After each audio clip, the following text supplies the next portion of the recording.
Welcome back, everyone.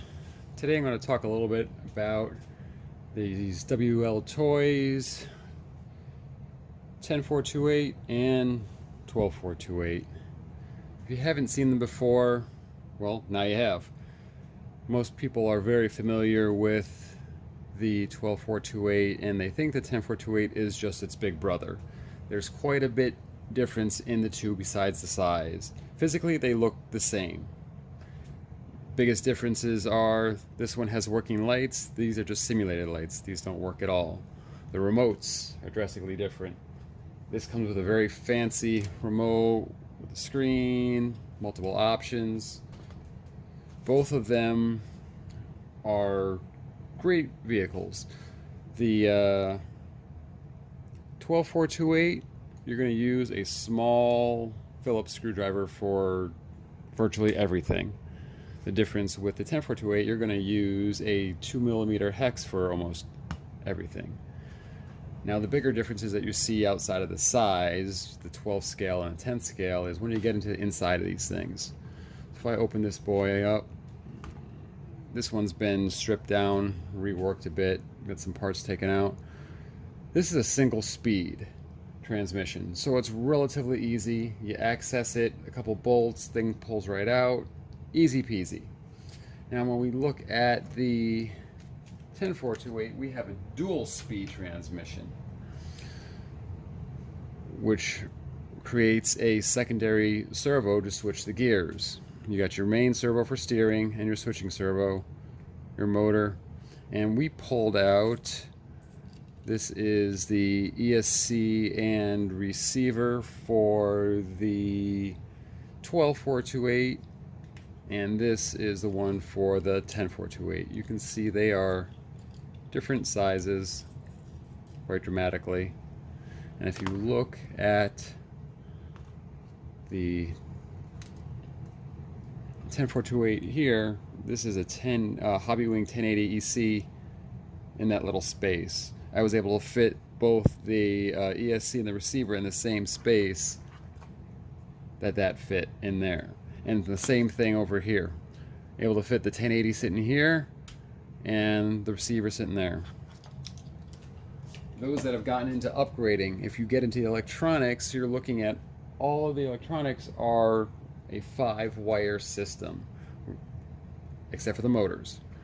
But all your servos, they're all 5 wires. So if you want to upgrade it, you're stuck to dealing with those 5-wire servos, which have a tendency to be less than great. So I decided to upgrade from that, which made me be able to get rid of the electronics and that controller. With that, I stepped in with the DumboRC. This is a pretty decent controller. It's got 6 different channels. There's gyroscopic capabilities. Setting endpoints is real easy.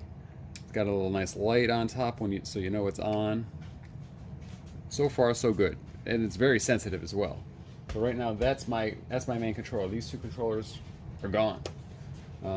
I was really sad to see this one go. When I first saw it, I was like, man, that controller looks awesome. When I first used it, it was pretty nice. But then issues started happening with electronics, and I had to get rid of it. I just thought that would be the best way for me to go. Now with these 2, you can see obviously your shock sizes are different, and the design is very, very similar. Both of them are good. They're good entry-level machines. There's plenty of parts available, especially for the 12428. If you get into the 10428 and you want to stick with the things that you're going to find on Banggood and AliExpress, if you're looking specifically for this vehicle, there's less options. You can find other stuff that will work with it, but if you're searching directly for the 10428 parts, you're going to run into some difficulties. But you can find shocks other places that'll work. If you have a local hobby shop, that's great. They'll have all sorts of different options, different servos, different motors, you name it. But these 2 different machines are, like I said, they look identical when you put them side by side. You got, you know, they've got the same color scheme, they've got the same number on it. They look like mirror image of one another, but the fact is they're not. They're very, very different. The 12428 is very much a entry level. Mainly, I say, because of the hardware. The hardware on this is not great. The Phillips head screws, they can strip relatively easy, but this vehicle is very, very easy to work on. Everything's very accessible. You flip over the bottom, you've got all your screw points to let things in and out. Here, much more difficult. To pull out this motor, you got to pull out half the transmission, and it's very difficult to access these points. So this is much more difficult to work on, especially with the motor and the 2-speed. The servo on here, stock, is junk. I haven't been able to figure out how to set the endpoints on it, and maybe that's part of the problem. It was set up and they were burning out simply because they were being stressed. They were trying to push too far, and constantly you'd hear the whining of them and groaning of it trying to work, even though it was just pushing an arm. It was just pushing too hard or too far, trying to push beyond where it needed to go. And that caused the servos to wear out. The things that are interchangeable between these two are the steering servo is the same size as the shifting servo is the same size as the steering servo for the 12428. They're a little bit more difficult to come by because it is a smaller servo. It's not a standard 10 scale servo like this where you could find everywhere all day long. To try to find something that will fit into that specifically and use the existing hardware that you have, that little C-clamp that fits over the top of it, this will fit that without a problem. I've seen people that will cut the chassis and things like that, but this chassis, that's the heart of it. You cut this chassis and you're going to weaken it. So I don't suggest doing that. Find a servo that fits. Otherwise, you're setting it up for more breakage down the road and possibly having to replace your chassis, which you can do for a few bucks.